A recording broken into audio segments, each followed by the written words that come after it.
श्री स्वामी समर्थ तुम्हा सर्वांचं माझ्या चॅनलमध्ये मनापासून स्वागत आहे। तर बघा, इंग्रजी महिन्यात पहिला सण म्हणजेच मकर संक्रांती आणि हा संक्रांतीचा सण सौभाग्यवती स्त्रियांसाठी खूप खास मानला जातो, कारण प्रत्येक स्त्रियांना छान असं तयार व्हायला खूप आवडतं।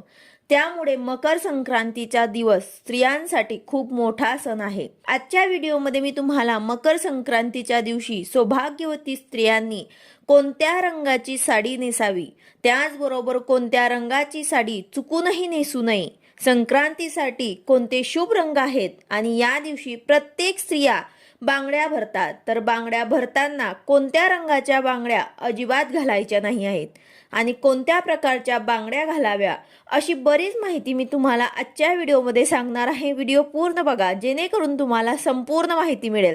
जर तुम्ही चॅनलवर नवीन असाल तर चॅनलला सबस्क्राईब करायला मात्र विसरू नका आणि व्हिडिओला लाईक करायला मात्र विसरू नका।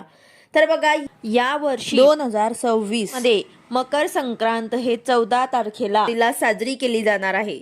पौष महिन्यात जेव्हा सूर्य मकर राशीत प्रवेश करतो तेव्हा हा उत्सव म्हणजे संक्रांत साजरी केली जाते।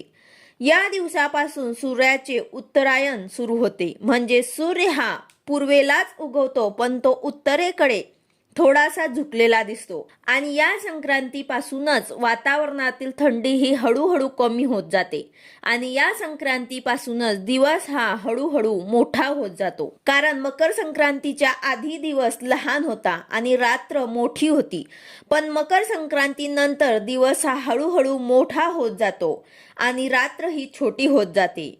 तसेच मकर संक्रांतीला स्नान, दान, धर्म, देवांचे दर्शन, तप यांना विशेष महत्त्व असते। या दिवशी पवित्र नद्यांमध्ये स्नान करणं खूप पुण्यकारक मानलं जातं।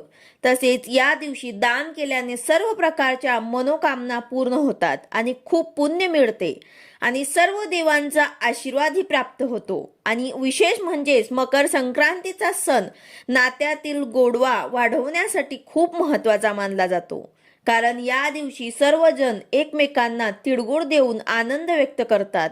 तर अशा प्रकारे मकर संक्रांतीचं खूप महत्त्व आहे, पण त्याचबरोबर स्त्रियांसाठी हा सण अतिशय महत्त्वाचा मानला जातो।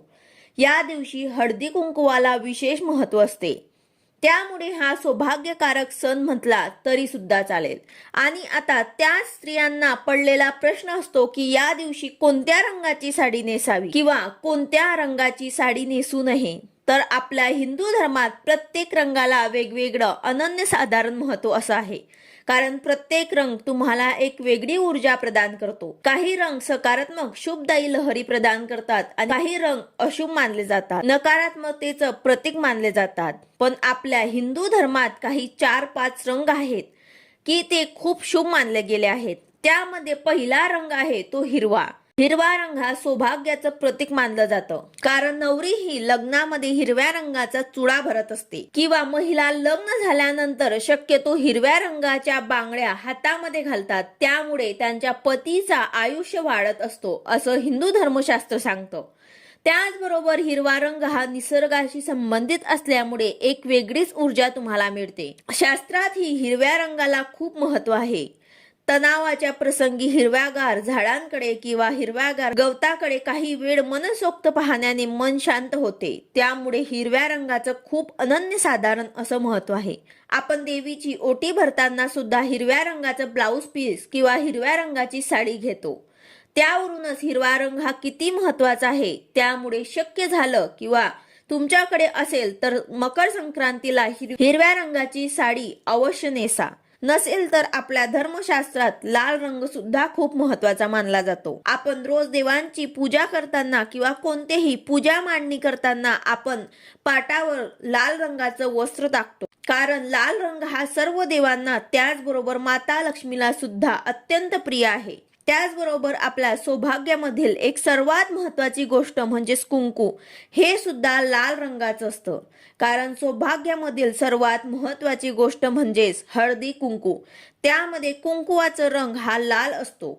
लाल रंगाचं खूप महत्त्व आहे। हा रंग उत्साह, उमंग, सौभाग्य, धैर्य आणि नवीन जीवनाचं प्रतीक मानला जातो। त्यामुळे शक्य असेल तर तुम्ही मकर संक्रांतीला लाल रंगाची साडी सुद्धा नेसू शकतात। त्याचबरोबर तुम्ही केसरी रंगाची साडी सुद्धा नेसू शकतात, कारण केसरी रंग हा सूर्योदय आणि सूर्यास्ताचा रंग आहे। केसरी रंग त्याग, ज्ञान, शुद्धता आणि सेवेचं प्रतीक आहे। छत्रपती शिवाजी महाराजांच्या सेनेचा सुद्धा ध्वज, रामकृष्ण आणि अर्जुन यांच्या रथाचे ध्वज सुद्धा केसरी रंगाचे होते, कारण केसरी रंग शौर्य, बलिदान आणि वीरता यांचे प्रतीक आहे। तसेच केसरी रंग हा देवी शक्तीचे प्रतिनिधित्व करतो। या रंगातून सकारात्मक ऊर्जा प्रवाहित होते। त्यामुळेच केसरी रंगाची साडी घातल्याने सुद्धा तुम्हाला एक नवीन प्रकारची ऊर्जा मिळेल। त्यानंतर सर्व स्त्रियांच्या आवडीचा रंग म्हणजेच गुलाबी। गुलाबी हा प्रेमाचा रंग मानला जातो, तसेच हा रंग आनंदाचा प्रतीक सुद्धा मानला जातो। गुलाबी रंग हा नेहमी स्त्रियांना आकर्षित करतो। स्त्रीचं वय काहीही असो, पण त्यांना गुलाबी रंग आवडतो। गुलाबी रंगाचे कपडे परिधान केल्यामुळे आपलं मन सुद्धा खूप प्रसन्न होत असते आणि वेगळीच ऊर्जा, एनर्जी आपल्याला मिळत असते आणि गुलाबी रंगामुळे सुख समाधान येतं आणि मन सुद्धा शांत राहतं। त्यामुळे गुलाबी रंगाचं एक वेगळं अनन्यसाधारण असं महत्त्व आहे। त्यामुळे तुम्ही गुलाबी रंगाची साडी सुद्धा नेसू शकतात। यानंतर 5वा रंग आहे काळा। मकर संक्रांतीच्या दिवशी काळे वस्त्र परिधान करण्याची प्रथा आहे। काळा रंग हा अशुभ नाही, सौभाग्य लेणं, मंगळसूत्राच्या मण्यांमध्ये सुद्धा काळाच रंग असतो। मकर संक्रांतीच्या दिवशी रात्र मोठी असते। या दिवसापासून दिवस जो आहे तो वाढायला सुरुवात होत असते। काळोख्या मोठ्या रात्रीला काळ्या रंगाची वस्त्र नेसून निरोप दिला जातो। दुसरं महत्त्वाचं वैज्ञानिक कारण म्हणजे वस्त्राचा काळा रंग हा उष्णता शोषून घेतो।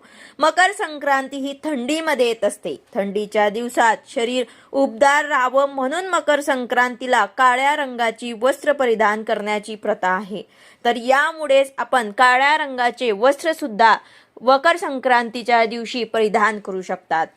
आता मी तुम्हाला जे काही रंग सांगितले ते शुभ रंग आहेत आणि संक्रांतीच्या दिवशी अशा रंगाचे कपडे परिधान केल्यामुळे असे रंग बाहेरची उष्णता शोषून घेतात आणि आपले शरीर ऊर्जात ठेवतात। शक्यतो तुम्ही या रंगाचे कपडे परिधान करा। थंडीपासून आपलं संरक्षण व्हावं म्हणून गडद रंगाचे कपडे या दिवशी घातले जातात। पण त्याचबरोबर तुम्ही चिंतामणी कलर, पोपटी कलर, राणी कलर, क्रीम कलर अशा रंगाच्या साड्या सुद्धा नेसू शकतात। या सर्व रंगाच्या साड्या तुम्ही नेसू शकतात। मग तुम्हाला प्रश्न पडला असेल की या दिवशी कोणत्या रंगाची साडी नेसायची नाही, तर आपल्या हिंदू परंपरेनुसार संक्रांती देवीने ज्या रंगाचं वस्त्र परिधान केलेलं असतं ती रंगाची साडी किंवा त्या रंगाचं वस्त्र या दिवशी परिधान करू नये असं सांगितलं जातं। म्हणजे ही पद्धत बघा पूर्वीपासूनच चालत आलेली आहे। संक्रांत जवळ आली की यंदा संक्रांत कशावर आलेली आहे आणि आपण तो रंग पूर्णपणे वर्ज करत असतो।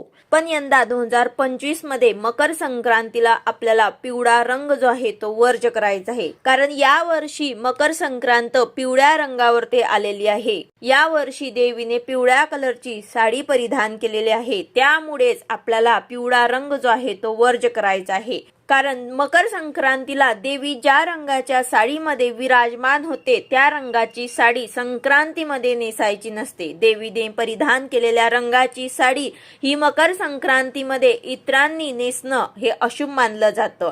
तर यंदा महिला काळ्या रंगाच्या साड्यासह हिरवी, लाल, गुलाबी, केशरी रंगाची साडी आपण नेसू शकतात। आता त्यानंतर बांगड्यांबद्दल सांगायचं झालं तर संक्रांतीला प्रत्येक स्त्री बांगड्या भरत असते। 16 शृंगारामध्ये बांगड्यांचा समावेश असतो। त्यामुळे आपल्या हिंदू धर्मशास्त्रात बांगड्यांना सुद्धा खूप महत्त्व आहे आणि संक्रांतीला सर्व स्त्रिया छान छान काठापदराच्या साड्या घालतात, हळदी कुंकू करतात, तिळगुळ देतात आणि त्यामुळे आपल्या हातामध्ये 2-2 तरी काचेच्या बांगड्या ह्या असल्याच पाहिजे। त्यातल्या त्यात तुम्ही हिरव्या रंगाच्या बांगड्या घालण्याचा प्रयत्न करा, कारण हिरवा रंग हा सौभाग्याचं प्रतीक मानलं जातं आणि असं सुद्धा म्हटलं जातं की हिरव्या रंगाच्या बांगड्या घातल्यामुळे त्यांच्या सौभाग्यामध्ये वाढ होते, म्हणजेच काय तर त्यांच्या पतीचे आयुष्य वाढते असे हिंदू धर्मशास्त्र सांगते।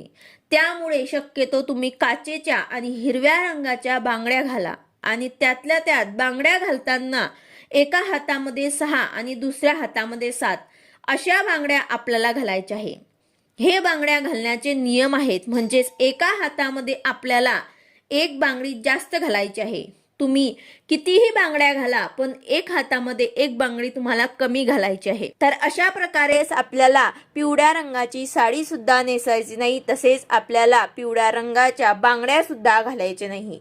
त्याऐवजी आपण हिरव्या रंगाच्या बांगड्या सुद्धा घालू शकतात किंवा मग लाल रंगाच्या बांगड्या सुद्धा तुम्ही घालू शकतात. तर अशा प्रकारे तुम्हाला मकर संक्रांतीच्या दिवशी कोणते शुभ रंग आहे, कोणत्या शुभ रंगाच्या साड्या तुम्हाला नेसायच्या आहे आणि कोणता रंग तुम्हाला वर्ज करायचा आहे, त्याचबरोबर बांगड्या कोणत्या कलरच्या घालायच्या आहे, याविषयीची बरीच माहिती मी तुम्हाला आजच्या व्हिडिओमध्ये सांगितली आहे. व्हिडिओ आवडला असेल तर लाईक करा, शेअर करा, सबस्क्राईब करा. भेटूया अशाच नवीन व्हिडिओ सोबत. श्री स्वामी समर्थ.